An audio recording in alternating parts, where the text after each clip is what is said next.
Today in the studio, folks, I've got a real motherfucking treat for you. Marshall Wilkinson. Hey, man. Good to be here. Folks, if you guys don't know this guy, go look him up at Real Marshall Wilkinson. What a character. How come I fucking attract all the characters? Because I'm a character. There you go. And in my life, I believe you have to be a character. Yeah, I agree. You know what I mean? Like, think about anybody that you know that's successful. Aren't they characters? Totally. Trump's a character. Cardone's a character. Wilkinson, you're a character. 100%. I'm a character. Absolutely. Like, everybody's a character that I know. Andy Frisella, Ed Milet, Yep. Tim Grover. Yep. Like, I can just go through the list. Damon John. Everybody I know is a fucking character. Totally. So why doesn't more people realize you got to be a character? It's not like a show. It's almost like a certainty. It's a knowingness, I think. Yeah, a knowingness. Yeah. Good word. Yeah, totally. Old knowingness. The old knowingness. Yeah, well, I agree with that 1,000%. So, folks, Marshall, he's been in the construction business since he is knee-high to a grasshopper. That's right. Your dad's like a big real estate guy. He is indeed. And New York, no less. No less. Which is like the freaking where the most construction in the world takes place, isn't it? Hardest market in the world. Yeah. That's stomping grounds for you. Yeah. And you grew up around it, obviously, as a kid, too? Absolutely. And every night at the dinner table, it's all I heard. So then you got into it. Boom. You've closed $2 billion with a B, $2 billion in construction deals. Over. You've run construction companies. Correct. And you consult contractors. That's right. On how to kick ass, take names, and grow their business. Exactly. Grow and scale their business. 100%. And you're starting to amass a little following, but they're freaking rabid fans, aren't they? It seems like that. Is it because of your certainty? I believe it is. Why are you so certain? Well, when you know how to do a thing, you get some certainty and confidence to it, man. Yeah? Yeah. So if I'm a contractor listening to this, and I do have a bunch, or now when you say contractor, again, I never went the construction route. I fucking hated hard physical labor. Yeah. I went the sales route. Yeah. I liked easy, talk with my mouth and my pen and wear a suit and cologne, lotion, no calluses. So when you say contractor, that's the company that someone would hire to build some shit. Sure. So if I'm building a house, the contractor, like Blue Heron, is a home building company. They're the contractor. Yes. And then so is Jimmy Townsend, the fucking plumber that owns Townsend Plumbing. That's right. That's a contractor. It is, and yes. A roofing company. Correct. Okay. So you can help them all, big or small. Absolutely. What if they're too little? What if they just got started? Well, then it's good. Then they could start correctly. Yeah, they don't have to hit the walls. Yeah, it's actually easier. So do you have a construction company? Yes. And is it profitable? Extremely. Like in the 8-9 figures? Yeah, it's a monster. Nice. No, if somebody wants feed the machine. Yeah, now if somebody wants to freaking look you up, they go to @RealMarshallWilkinson. Yeah, you Google me, you'll see my experience and everywhere I've been, and some of the biggest projects in New York is what I've been a part of. And crypto like it's going out of style. I know crypto because I watch my money, dog. Yeah, well, what about Dogecoin? Well, that's a different thing. What about it though? I mean, here's what I think's going to happen. Sure, tell me. I think Elon, or his actual name, I found out the other day from one of his friends that I had on the podcast, is Elon. Did you know that? It's a pronunciation thing. Yeah, it's Elon. His name is Elon. I know. Okay, but we say Elon. Elon, yeah, sure. But it's not Elon. It's Elon. It's Elon. Elon Musk. So Elon, yeah, said, "Hey, I'm going to buy whatever it was, billion in Bitcoin." Then he announced Tesla's going to take Bitcoin, knew that it would shoot up. Sure. Sold Bitcoin. Yes. And then said, fucking, we're not taking it anymore. That's right. And he knew it would fall. I'll bet he knew it would fall. Yeah, of course he did. Now, with the Dogecoin, yeah, he did that whole fucking thing as the joke, right? Yeah. I think here pretty soon, he's going to freaking announce Tesla takes Dogecoin. I don't think so. I do. Well, we'll see. We will see. My thesis on why he did what he did, I think, is probably different than what you might be thinking. Well, I'd love to hear your take. Well, my take is Elon Musk is obviously a macro guy. He's one of the smartest guys. He's pushing our society forward. Sure. And I think he recognizes, like all of us recognize, that Bitcoin needs to be run on clean energy. It has to. As an energy consumption, as a network, it's very high. But globally, it's not, based on how much electricity and energy we waste a year. It's about 120 terawatt hours to run a Bitcoin network. We waste about 50,000 terawatt hours a year globally. Can I ask you a question? Can I ask you a question? Sure. Who gives a fuck?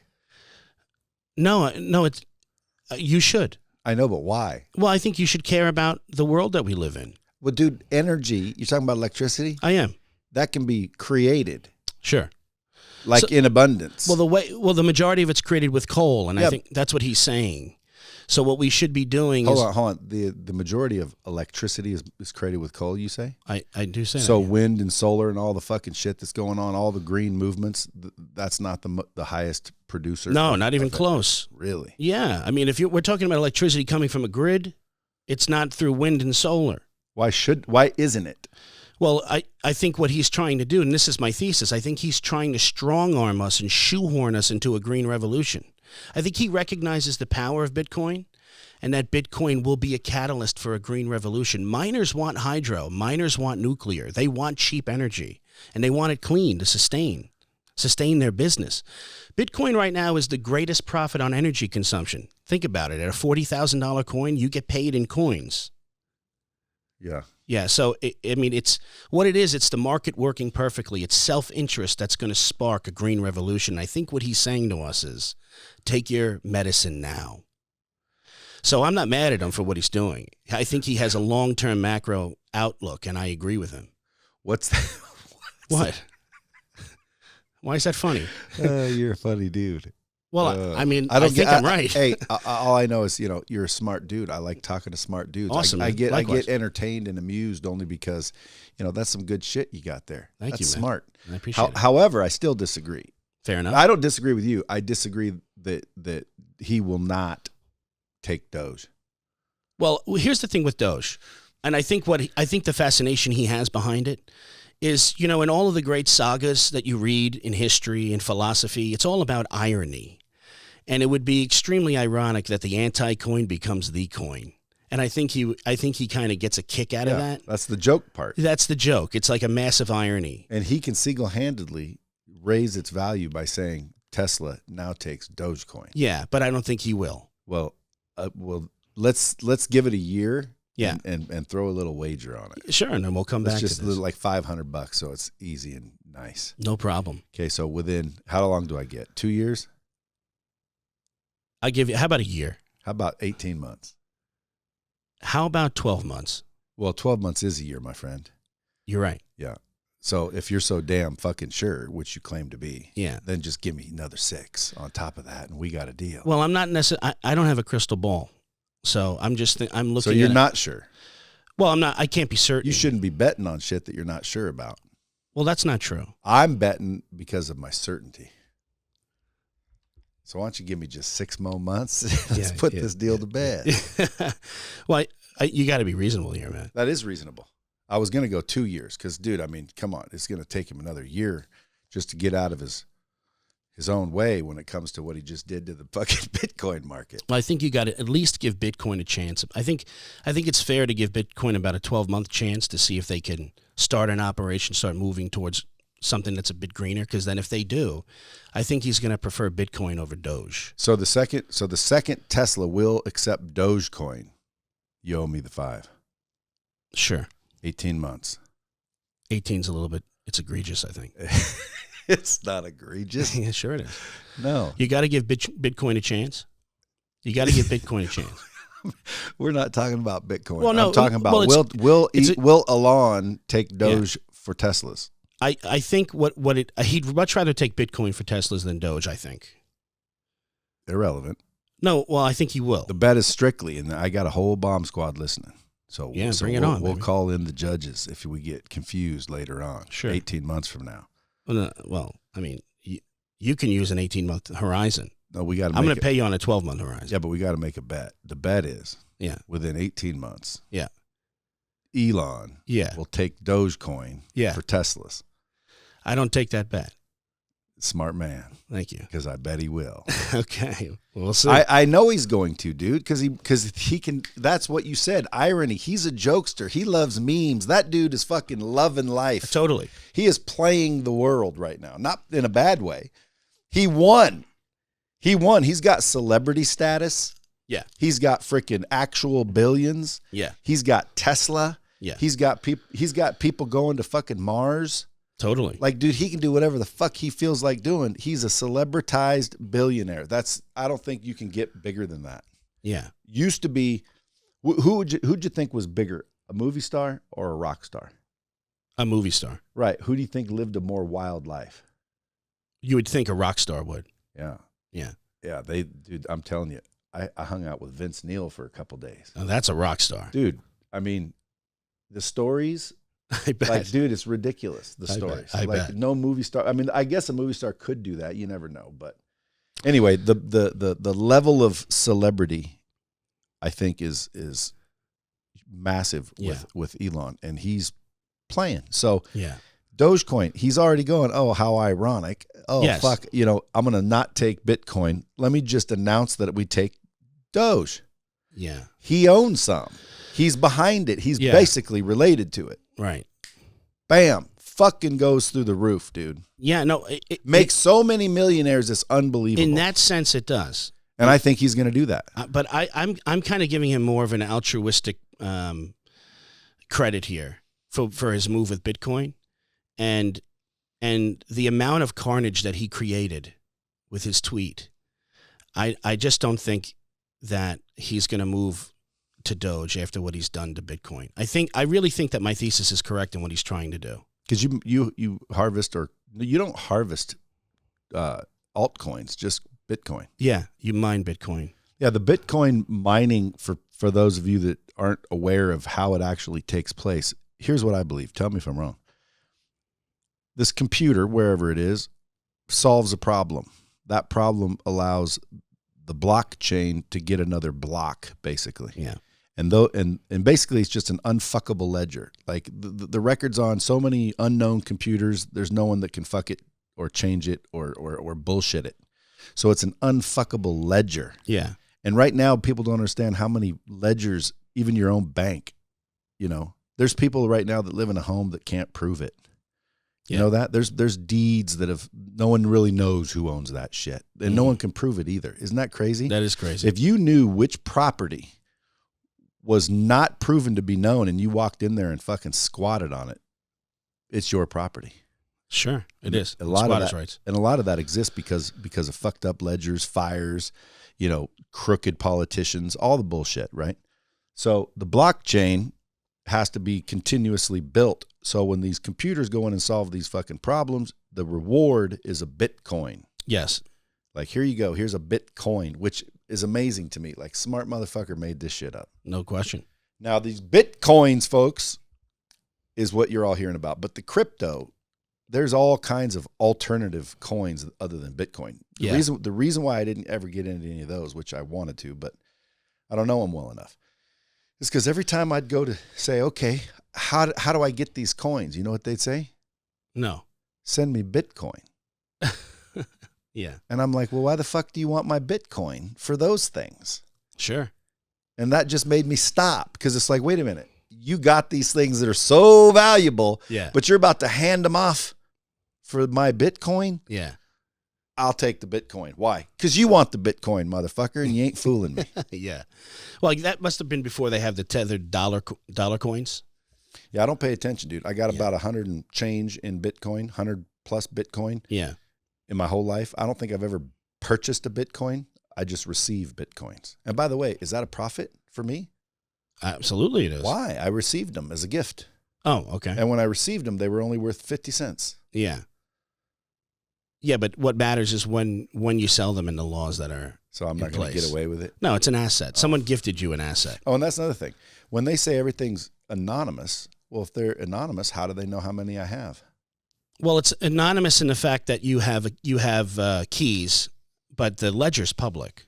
So transactions can be seen. It's just they don't know what that string of numbers and letters, who that represents. Right. So if I have $1 billion in Bitcoin and I'm getting Lamborghinis and shit, you don't know how it came from me or who it came from, do you? Yeah, no, it can be fine. It could be. They could find out though. Don't they have you disclose it now on you have to taxes? Now? Yeah, I think it's anything over 10,000 as of yesterday. Or it's on the form though. You have to disclose on. It wasn't on the form previous years. Yeah, well, listen, world's changing. The government's going to get their pound of flesh, no doubt about it. Oh yeah, you don't want to try to dick them. No, that's why I don't sell the asset. Keep it. That's what the richest dude I know said when it came to real estate. He said, dude, he goes, Brad, the goal is not to sell ever. And I'm Correct. like, well, if you'll never sell, how do you ever get that money? Well, you leverage and borrow against it. That's right. If you knew what you owned when you own a hard asset, you would never sell it. That's right, dude. Totally. See, you're a smart dude. How old are you? 39. 39. Oh, Marshall motherfucking Wilkinson. Now, you go around teaching people how to blow up their business, scale their business, but you also teach negotiation. Yeah. So let's talk about negotiation for a moment. Sure.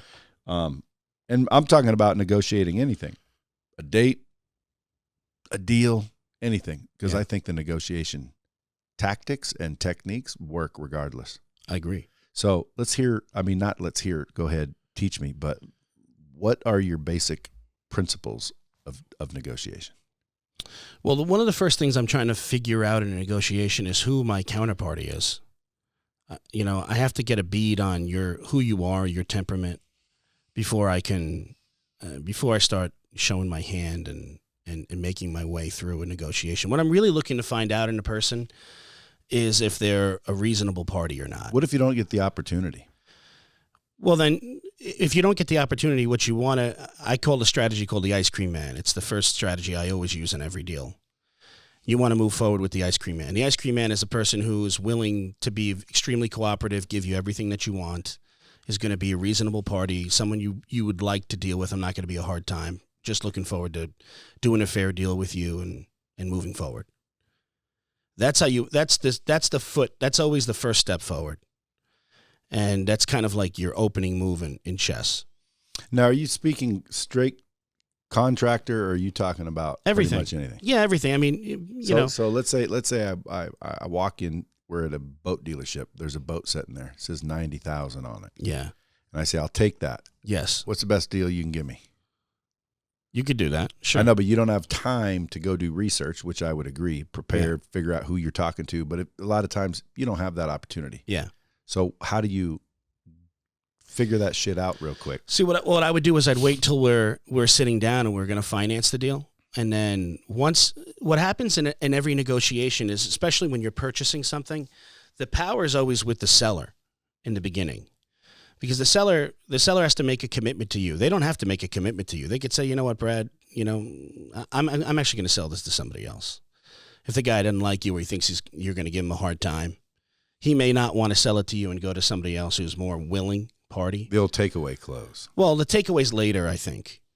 Yeah, but if someone said that to me, bro, at the beginning, I don't know if I'm going to sell this to you. Yeah. That'd be a takeaway. Yeah, it would be from him. Yeah, sure. And that I don't know if that still works these days. Well, I think it does. At the right time, it does. But my point in saying that is that the power lies with the seller. They always have that card and that ability, yeah. So there is a point in a negotiation where the power will flip to the buyer. Always. When they make a commitment to you, then the power flips. When the power flips, that's when all the work is done. But I have to get to that point first. I can't just come out of the gate, hey, man, what are you going to do for me on this? Are you going to hurt me on this one? Come on, man. You cannot do that. Do you think it's different negotiating with people from the West Coast versus East Coast? It is. Are people more shrewd on the East Coast? Very. In my experience. And you're Jewish. Yes. So, again, the Jewish people have been known to fucking make deals. Well, it's in our culture. Yeah, but they're some of the best deal makers and negotiators on earth. Because it's in our culture. Yeah. My buddy Jason Gerber owns Express Marble and Tile here. Makes, good dough. Yeah.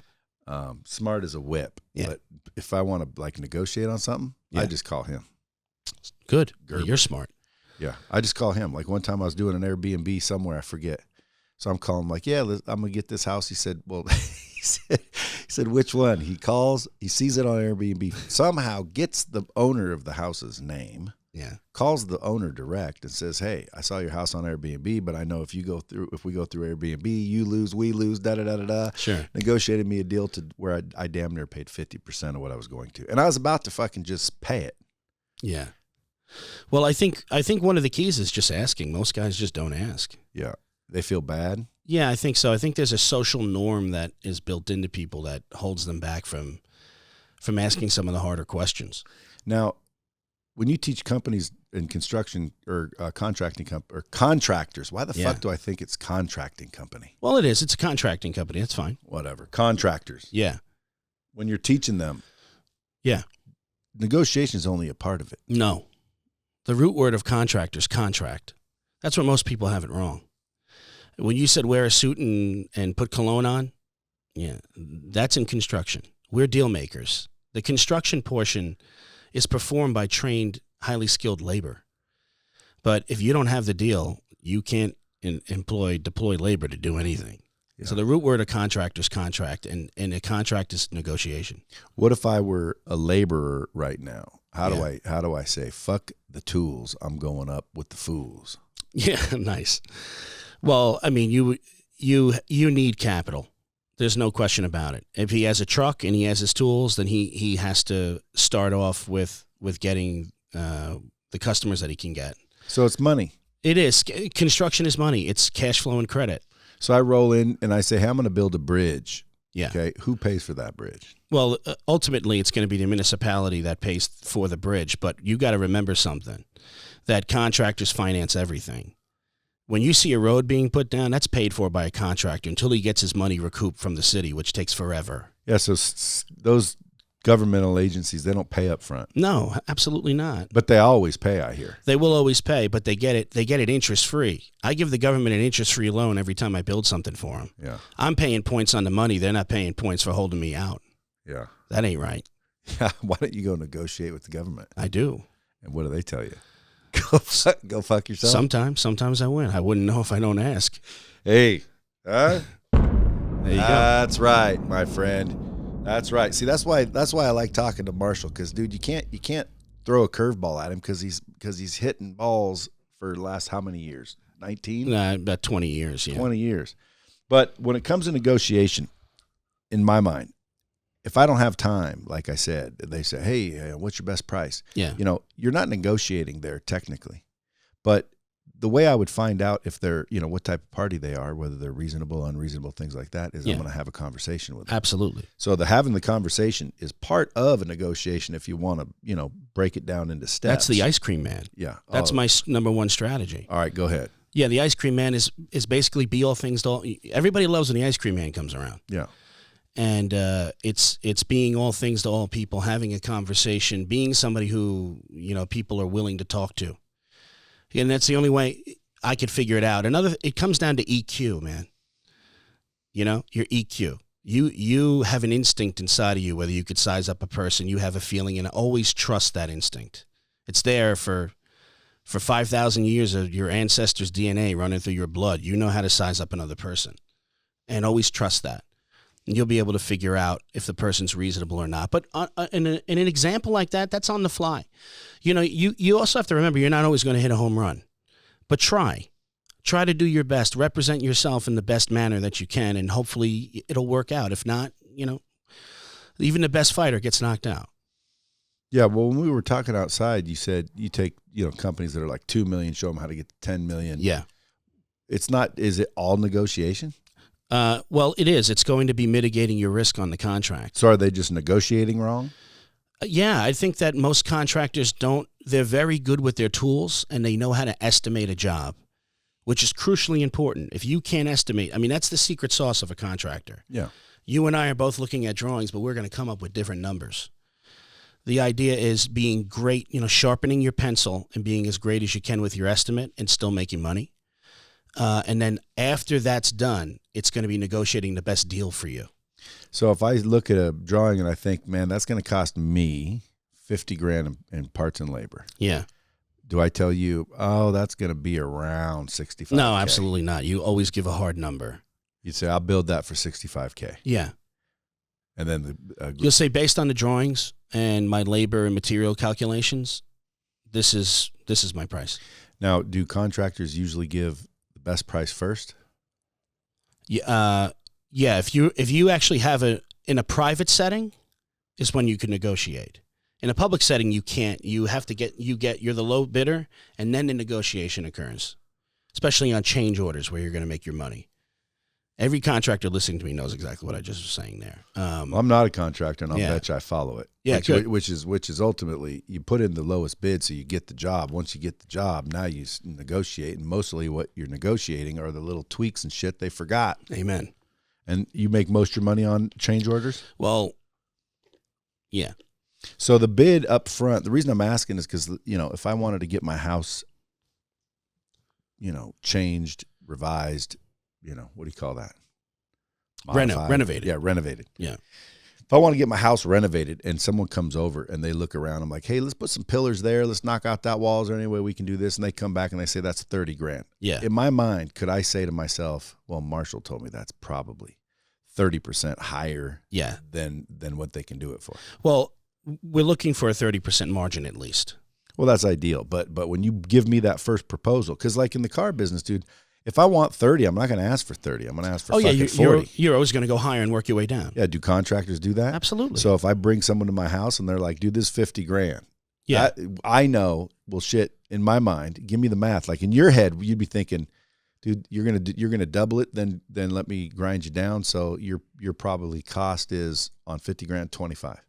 Yeah. So then I say, dude, let's just be fair. You reasonable guy? Exactly. Dude, I'm reasonable. Look, everything's tough right now. I know you can get 1 million jobs, but I'll hook you up. Why don't we just do this for 30? Yeah, totally.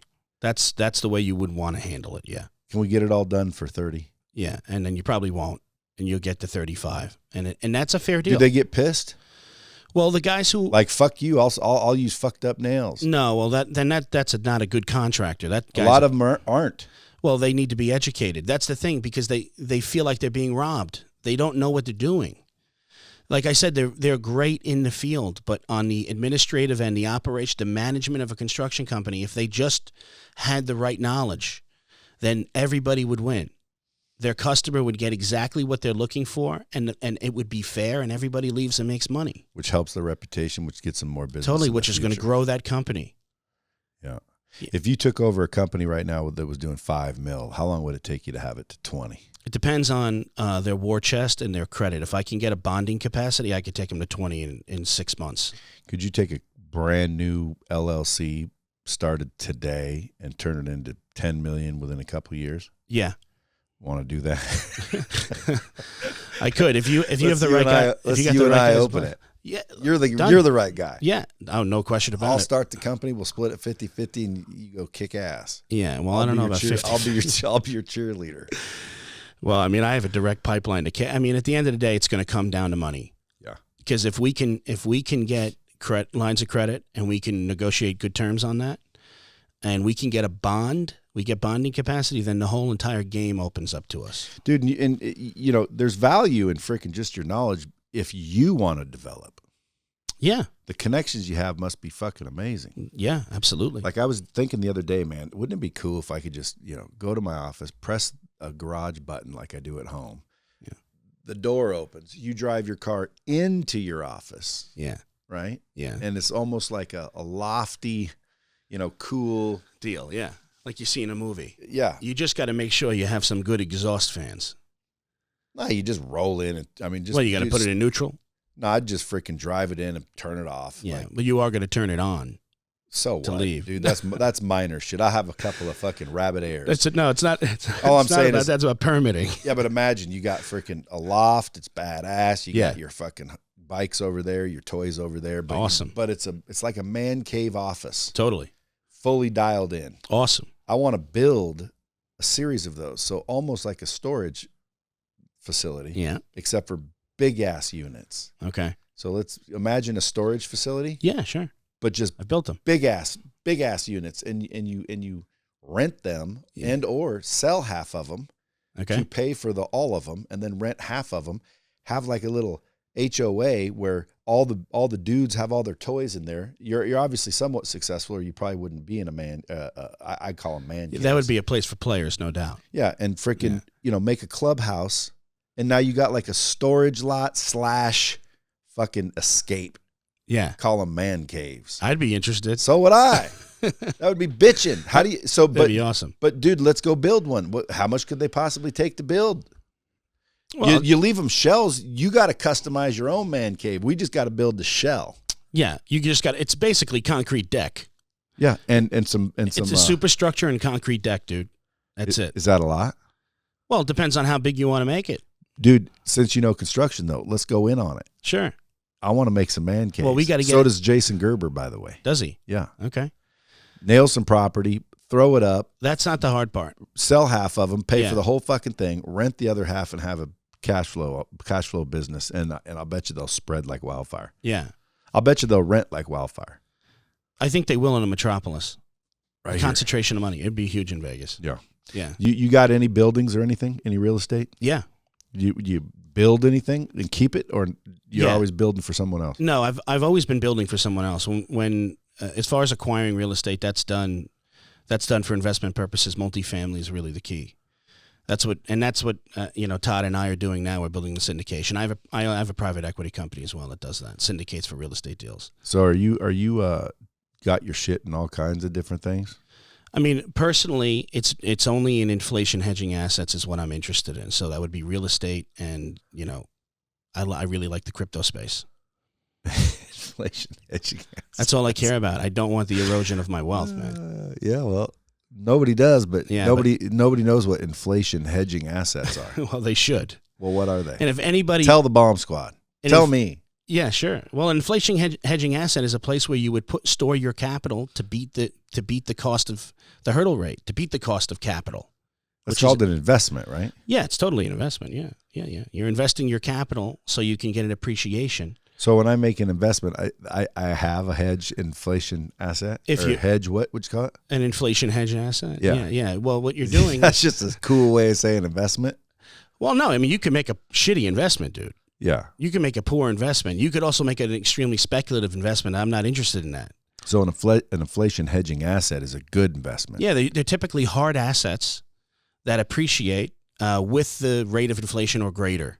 So you're not having your wealth eroded from you. What's the rate of inflation? 3%? No, that's a lie. What is it? They're saying, I think now that they just come out last week, it was 4.25% or something like that. Well, which means if you got $1 million in a bank account earning some chump change that the bank gives you because the bank ain't giving you, you're losing money. Every year, inflation goes up 5%. You lost 5% of your money. Yeah. The purchasing power of your money has been diminished. So when you talk about inflation, what you really need to look at are the markets. Markets determine asset prices. So if the S&P is up 8% every year for a decade, well, that's what inflation really is, because asset prices are increasing by 8%. If your money isn't appreciating by 8%, you are effectively diminishing the purchasing power of your money, and you get your money vis-a-vis labor, so you're getting your labor stolen from you. I take that very seriously, and as a contractor, construction executive, they understand this concept very well. You should go get your law degree. I have a legal education. Yeah. Do you have a law degree? Yeah, I have an English law degree. You should. So you sound specifically for construction claim litigation and arbitration, and that was another way to make money in this thing. Aside from change orders, there's tremendous delays on these projects. You're one of those dudes like fucking. When I was 19 years old, I went to New York for 2 weeks. Thought I was going to move there, live there, become an actor in New York. It was either L.A. or New York. My buddy had an uncle in New York, family in New York. Yeah. So I go out there with my buddy. We took the bus, Greyhound bus. Okay. We get out there, and it's my uncle. Well, I say he's my uncle now, but Rocky Savastano. Okay. Right? We'd go down. I don't know if he was involved or not, but we would go to this club, and I'd walk in, and there was all kinds of dudes, dude. That's what you remind me of. Like there were so many characters in that fucking room, including my Uncle Rocky. They'd be like, hey, here's 100. Go get a sandwich. Have Lucy scrape out the bread. Totally. Tell him it's for Rocky. Absolutely. You got to understand that's where I come from, man. You don't have the accent though. Yeah, well, I'm from Long Island. You got a little tiny one. A little bit, yeah. Did you try to get rid of it, or you no, never developed? No, one? this is who I am, man. So, other than the accent, dude, you're a fucking character out of the Sopranos. That's funny. I'm going to take that as a compliment. It is a compliment. Okay, dude. awesome. And not only that, like you're well versed in a lot of things. Like you're not a one trick pony. You can have a deep conversation on crypto. You can have a deep conversation on probably, finances in general. Yeah. Inflation, hedging assets. Yeah, well, you work hard for your money, right? It'd be nice to keep it and grow it. Yeah. Well, dude, a lot of people, listen, up until, like I said, 7 years ago, dude, I was blowing money and I never understood it. Yeah. I couldn't figure out the game. The more I made, the more I spent. Yeah. The more I spent, I'm like, dude, when can you go afford to, pay $2 million for a fucking house? Yeah. You got to have $2 million to do that, or a big down payment. Yeah. And so I'm like constantly freaking chasing this. I want to be rich with like liquidity. Yeah. And I would keep blowing my money. Yeah. Buying shit that depreciated. Sure. Look at me. Look at this house. Look at my cars. Look at everything. I'm rich. And I wasn't rich. I was just broke at another level. Yeah. I mean, I had a bunch of kick-ass shit, but every fucking month I had very little left in the bank till my money came, and then I'd pay all those fucking bills. Yeah. And then I thought to myself one day, dude, if I would have just stayed small and took all this money, because I made a lot. Yeah. But I blew a lot. Sure. If I took all this money and would have been putting it in properties, not showing off for anybody, right, I'd actually be rich right now. Yeah, you'd be wealthy, man. And that's when it all changed. I said, fuck, dude. You go downstairs, I got a Raptor. Of course, I did just get a Ferrari, but I can afford one. So that's conservative, dude. I mean, I could have fucking 30 cars. Yeah. I'm looking for and actively investing because I've already blown 45 years. See, to know it at your age, dude, it's like, different. You got raised in a different environment. Your dad like this? Yeah, very. So always shrewd. Extremely. Smart. He's a hard man. Hard to get over on. Very.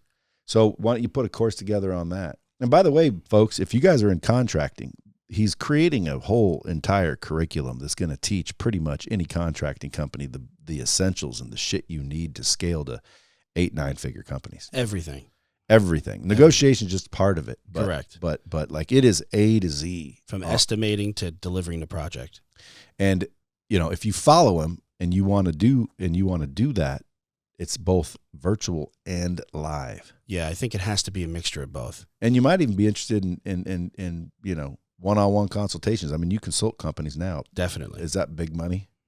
Yes. They have to step up a smidge? They have to, but I mean, the return on investment is, it's huge. Do you negotiate with them? Absolutely.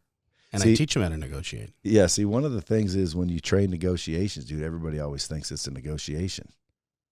I'm a terrible negotiator when it comes to shit I'm buying. You know why? Why? Because I just want it. Well, that's what it is, right? Well, it doesn't matter what you pay for it. It's what you get out of it. Yeah, like the MSRP on a Ferrari, the one I'm looking at, $350. Yeah. $347 and change. I said, okay. Do you get a deal on that? Oh, they don't give deals on Ferraris. MSRP is the deal. Yeah, that's not true. In fact, you could sell it for more the second you pick it up on the lot. Ferrari's one of the only cars that do that. Oh, okay. Yeah, so they don't negotiate? Yeah, no, they don't negotiate. I said, okay. What would you have said? Yeah, I would have said, come on, man. I was born at night, but not last night. You do like money, right? You do have to sell this, don't you? Yeah, but there's a line of people. Well, then why is it here? Well, it wasn't. I had to order it. Okay. There weren't any. Well, if you're buying if you're doing like a 488 Pista or something, that definitely. But F8. Yeah. Okay. An F8. If you're gonna pick up like a 458 or something like that, like one of these, like a used one. Yeah, like the standard. That's totally negotiable. I mean, there aren't people lined up around the block to buy this thing. Don't act like. I understand it's a Veblen good. But don't act like a Veblen good. What is I got a Veblen good's a luxury item. Like Bitcoin's a Veblen good. Eventually, Ferrari's a Veblen good. Spell it. Veblen. Veblen. Yeah, Veblen good. I've never heard that term in my life. It's a good that is so expensive and it makes other people want to buy it just because it's expensive. Define Veblen good.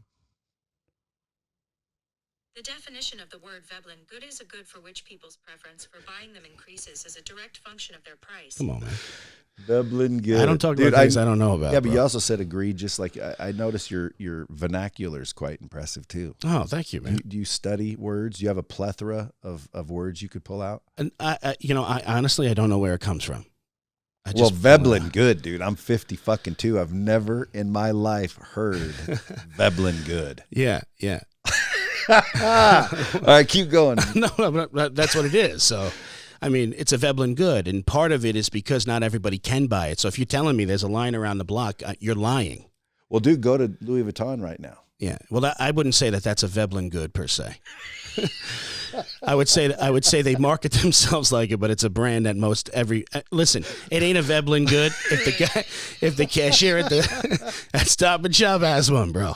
That ain't a Veblen good. Oh, all right. So awesome. come on, man. I was born at night, but not last night. You want to do a deal? Yeah or nay? Dude, I wanna freaking start a company called Veblen. Do it, man. It's just Veblen. Just Veblen Inc. I'm gonna start using Veblen everywhere I go. Like if I check into a hotel anonymously, I'm gonna be Thomas Veblen. Sweet.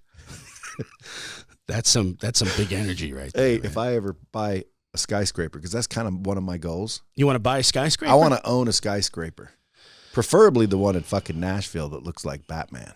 I'm not familiar with that skyscraper. Oh yeah, dude, it's got these bat ears. It's fucking badass. That's cool. Nashville, Tennessee, dude, badass.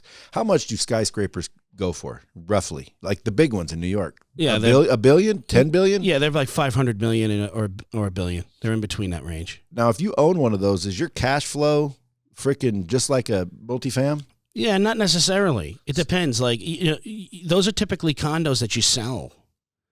So the only recurring revenue comes from whatever you're paying your maintenance. Because if I buy the thing for you from $15 million, I'm not paying you every month, man. I bought the apartment. Well, yeah, it's a sellout. You make the money. But if I own the building and I'm leasing you the first floor and you the second floor and you the third floor. Well, a lease is different than purchase. So if you're going to lease me, then yeah, it's cash flow. But whoever buys those or builds those, the builder's looking to sell to a investor. Well, no. Those buildings, they're developed by a development group that is typically that gets money. They're typically a REIT that owns those buildings. They develop them themselves, and they sell them out to get the money to pay back the debt that they incurred to construct it. And then at which point it's either sold and it's a part of a REIT, or they continue to just hold the asset because they've paid the debt off from selling it to you. I mean, that's the point. They want to get the best brokers in the world in New York to go in there and sell every single unit to get the money to pay off the debt, and they keep the delta.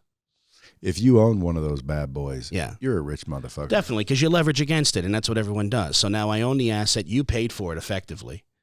Like we took the risk and borrowed the money, constructed the asset, sold it to you. You paid for it, right? Because I'm taking your money to pay off the debt. And now I'm leasing it out. Yeah, now I own it. Well, you wouldn't be leasing it out. I already sold you the only thing I'm leasing it to my people.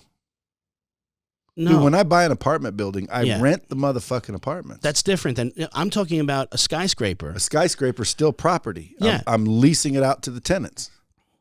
You wouldn't be leasing it out to someone if they bought the unit. Think about it, right? I if we're talking about a residential, why wouldn't they rent the unit? Well, that's different. That would be a rental building. But what you're talking about, like these big boys that are being put up in Central Park, those ain't rentals, man. Those are condos. You want to pay. You got to pay $20 million to get in that building. Yeah, but that's a condo. Yeah, I'm talking about a skyscraper. Well, so those are skyscrapers like in Manhattan, where you see businesses in them. Okay, that's okay. That's commercial. That's not residential. Yeah. And you would be leasing those. You have tenants there leasing. Yeah. When you say skyscrapers in Manhattan, I'm thinking residential. You look at that skyline now that's going up. Those are all residential. Wow. That's a playground for the elite. And they don't rent those, bro. They buy those. That's an asset. How long since you've been there? I was there from September to December this year, 2020. Last year, 2020. Not since COVID? Yeah. I mean, I got back here, right? I got back in, so I left New York. I do a snowbird thing. I'm half time in Arizona, half in New York. And I just got back to Arizona in December. So how's New York? Like, is it recovered? Or is it back to normal, or is everybody still? No. Well, when I was there, it wasn't. The restrictions are getting lifted, though. I think it's getting better now. Do people like that governor? No. I mean, some people do. I think the majority of people don't. The people in my world don't. Now, well, the people in your world, they're obviously Trump supporters. Or did everybody hate Trump in New York? No, they love Trump. That's a lie. That is a lie. They love Trump.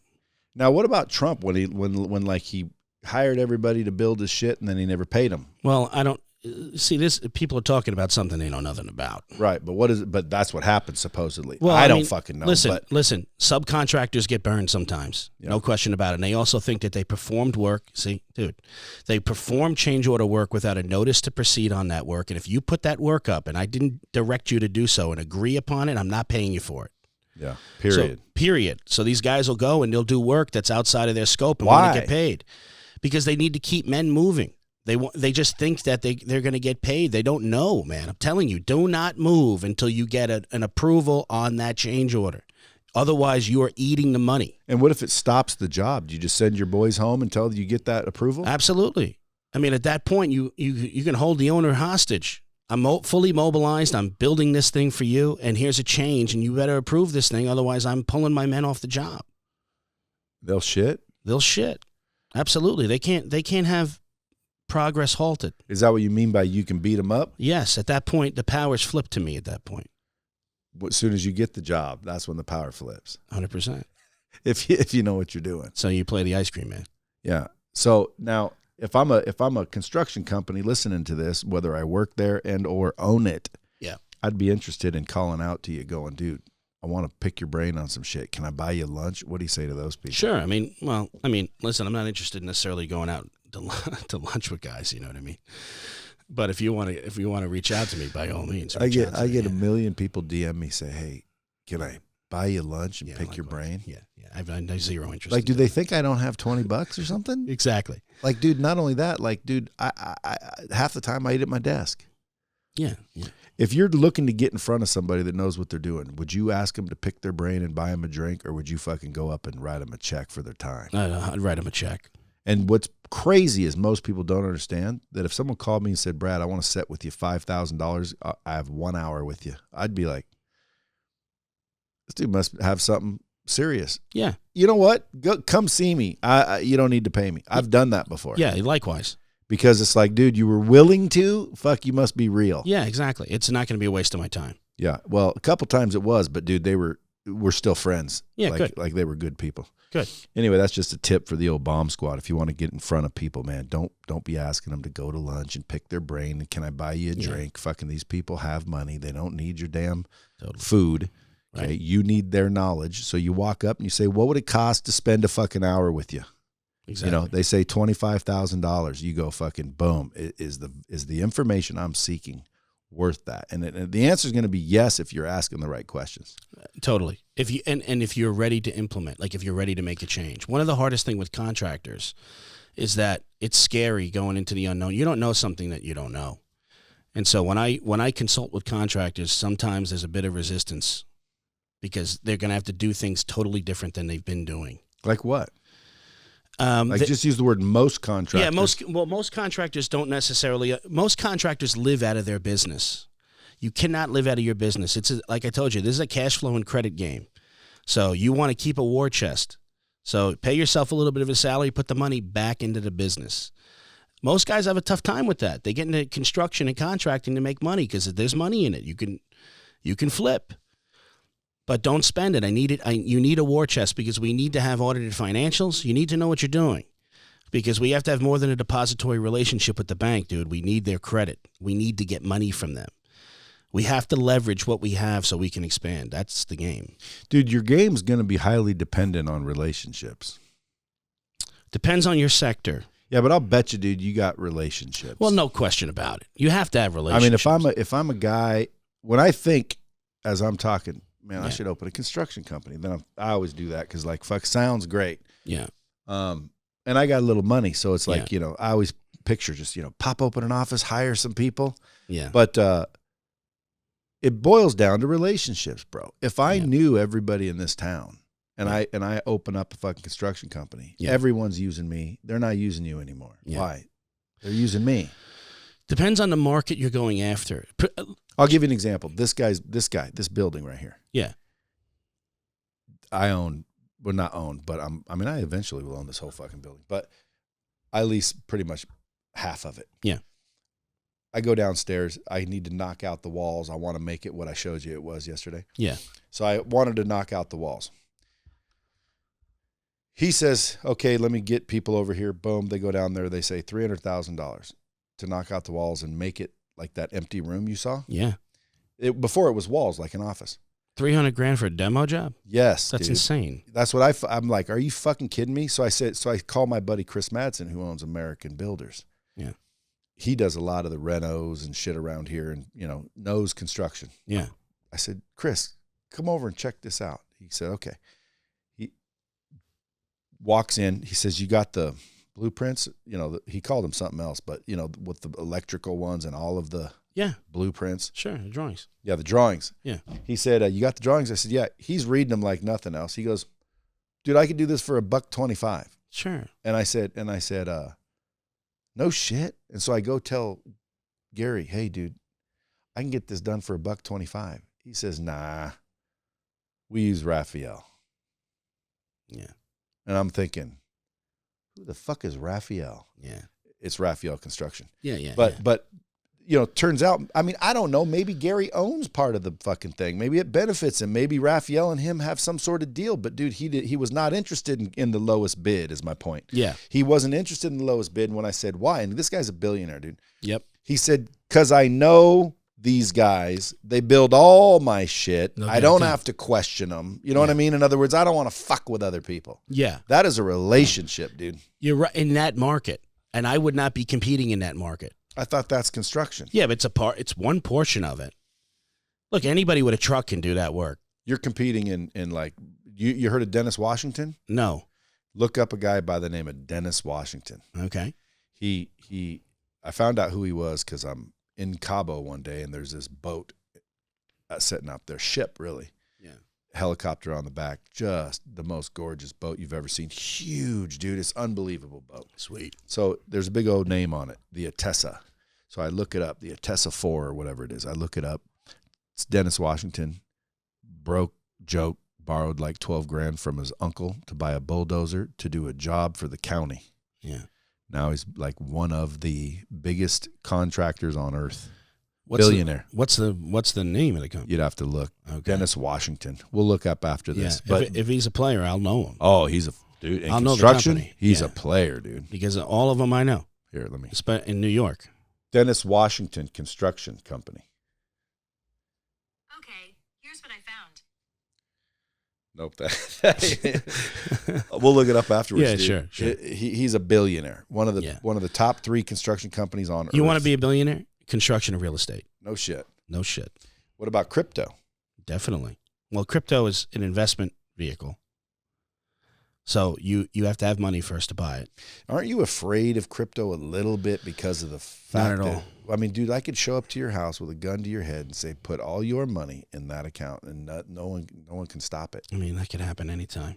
You can't do that at a bank. I call a bank and say, put $300 million in this guy's account. They're not going to do it. Somebody could put anybody. I'm saying anybody could come to you and put a gun to your head.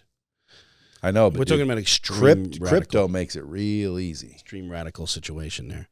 Well, listen, if you have big crypto positions where somebody says, hey, put $300 million in crypto in my account, you should have some personal responsibility. Have an alarm system, man. Or some security. Yeah, have some security, man.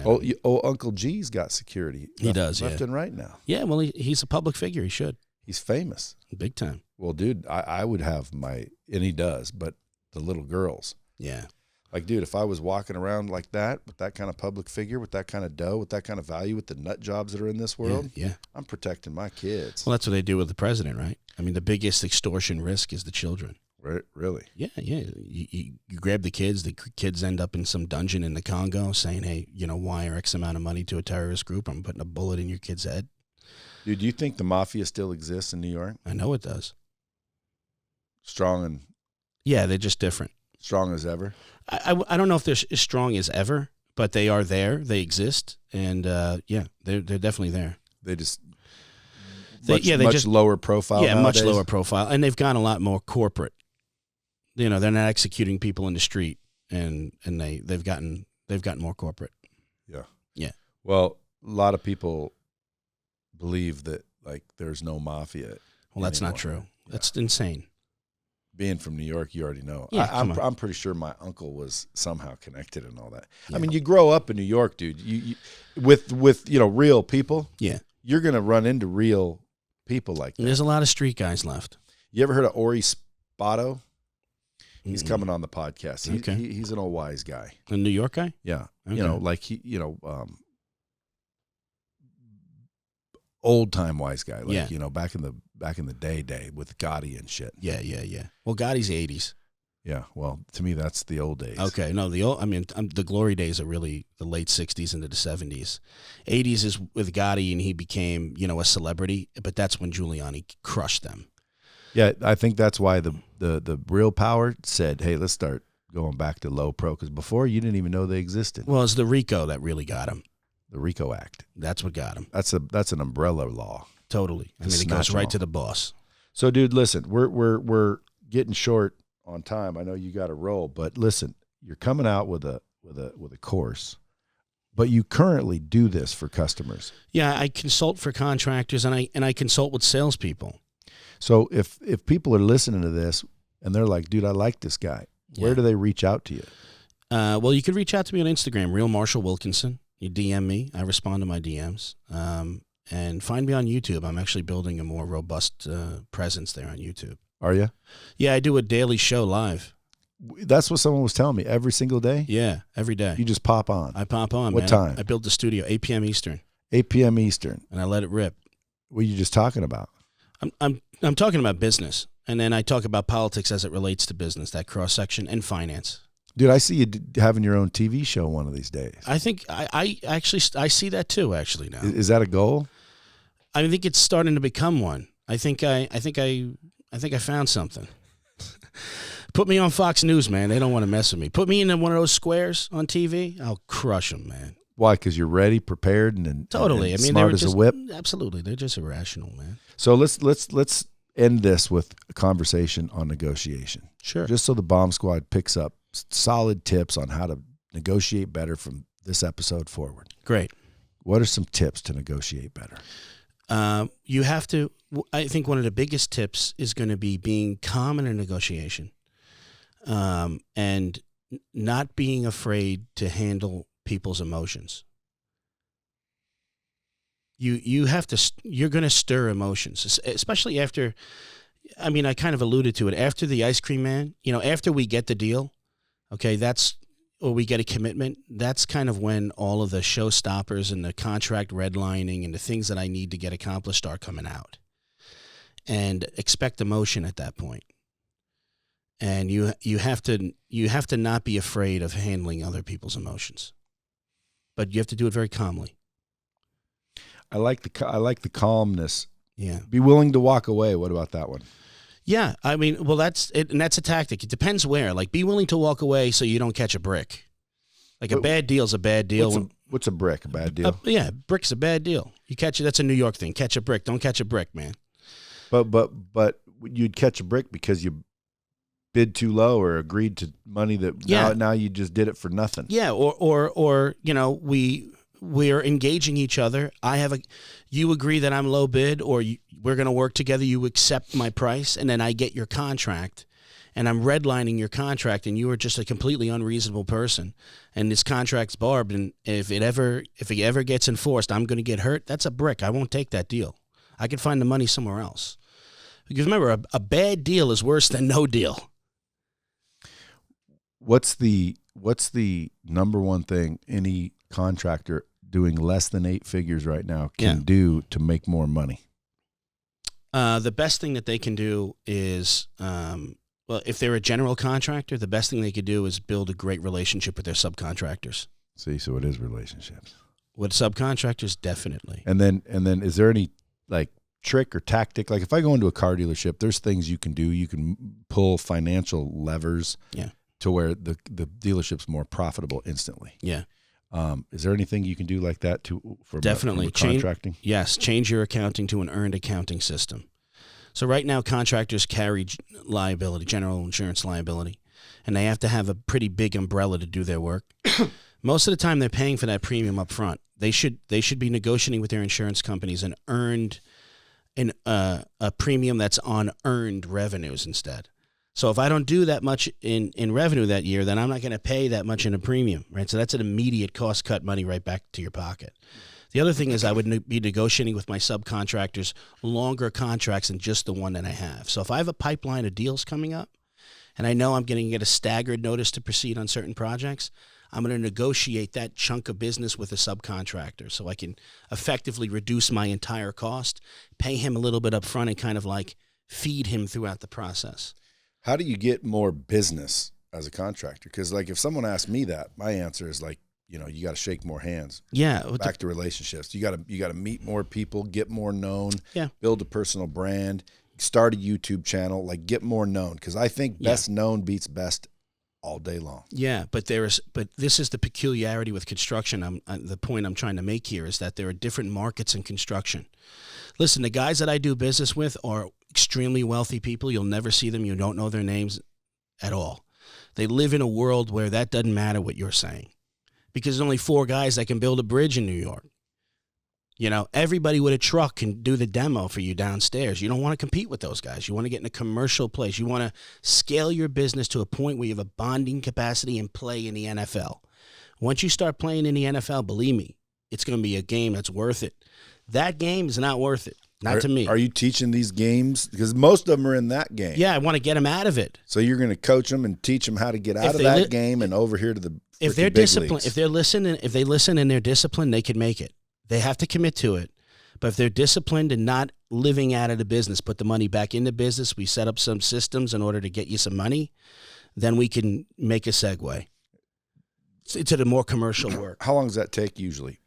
That's probably a 3 to 5 year plan. Damn, dude. Yeah. Like you can't just help them tomorrow? Immediately I could help them tomorrow, put some more money to the bottom line. I'm talking about being a player, man. Yeah, but like I'm talking about being a player. There's people listening to this that are players, but there's also people listening, they're making a living building shit. Yeah, they got to get out of that. I know, but some of them, like, it's not that they don't want to. They don't know how. They don't know what you're talking about. They don't know this shit. They have to learn. So you come along. That's a 3 to 5 year plan to get out of it, or is there a way that, like, you work with my team and you teach us some shit for the next 30, 60 days, and all of a sudden we're getting more jobs. We're saving more money on jobs. We're reducing our liability because of the shit you just taught me. No question about it. Yes, you can. I mean, you can get a bump of a couple $100,000, high 6 figures in a year doing that, building your relationships, mitigating risk on contract, working with your subcontractors to reduce that risk. Therefore, it's more money in your pocket. No question, definitely. I'm talking scaling from a $2 million to $10 million can be done in this world. Construction, it can be done. I'm talking about going from a 10 to a 20, a 20 to $100 million construction company. That's the world that I come from. I don't come from a dormer world, man. I come from a different world. I come from taking a $10 million construction company to a $100 million construction company. That's the world that I was brought up in. Your construction company is a Veblen good. No, it ain't. It's not. No, man. People don't want to do business with me just because I have a big construction company. At the end of the day, that does give you credibility. If I'm looking for a construction company, I want a big one. Well, it'll give you, but you ain't gonna There are other ones like me, and the price is gonna matter. Oh yeah. Well, for me, price matters until relationships. Like, if you owned a construction company, me and you grew up together. Yeah, dude. Let's say you come in at 1.8, and this guy's saying 1.4. I'm going with you because I trust that I'm going to deliver on it. Not only that, but that you know what the fuck it costs, and it costs 1.8. This dipshit could be erroneous. Yeah, totally. But I will tell you this: in a public low bid environment, the relationship has nothing to do with it. But by definition, it couldn't. They'd be against the law. You couldn't give me a job with taxpayer money if just because you liked me. Is it easy getting County job, city job, state job. This is the point I'm trying to make. I don't think most of the country understands. It's easier. There's 4 guys bidding that job because they got a bankroll together and they were able to get a bond. You're competing with 3 other guys, man. By the way, once you get in there, you could pound their brains in because it ain't a relationship game.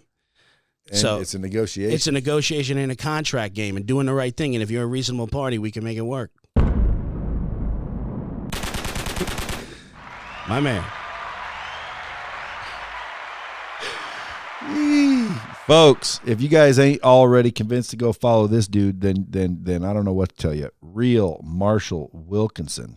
If you guys are in construction, you want his help, dude, reach out to him. Hit him in the DMs. Google his ass. You can find him anywhere. Yep. And MarshallWilkinson.com. Yes, sir. Dude, appreciate you coming out. This has been a pleasure, man. And when this drops, dude, I think you're going to freaking gain a whole bunch of followers. Bomb Squad, make sure you hashtag Bomb Squad when you hit him up. Repost his shit and the clips that I put out there, and let's get this dude to 1 million followers so he's on a TV show, and then you got a cell phone. Till next time, keep it real.